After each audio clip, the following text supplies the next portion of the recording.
আমার ডায়াবেটিকও আছে, আমার হাইপোথাইরয়েড, আমার ভীষণ রাত্রের দিকে না, মানে ভোর রাত্রের দিকে পায়ে প্রচন্ড ক্র্যাম্প ধরে, মানে এমন ভাবে ক্র্যাম্পটা হয় না, মনে হয় পুরো পা দুটো বোধহয় বেঁকে যাবে এরকম, মানে সেই সময় দাঁড়াতে পারি না, মানে খুবই কষ্ট হয় আর।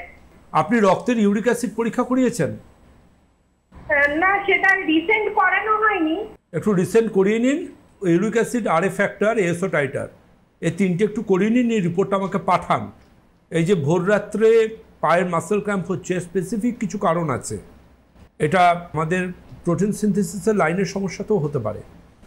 দেখবেন অনেকে আমাদের মেডিকেল সায়েন্সে স্যাটারডে নাইট পালসি, যারা স্যাটারডে নাইটে প্রচণ্ড পরিমাণ প্রোটিন ইনটেক করেন বা অ্যালকোহল নেন, তাদের সেই রাত্রে কিন্তু ঘুমের মধ্যে মনে হয় শরীরটা প্যারালাইসিস হয়ে গেছে, এত ব্যথা যন্ত্রণা বা এমন নিজেকে ঘুমের মধ্যে আমি মনে হয় পাশ ফিরতে পারছি না।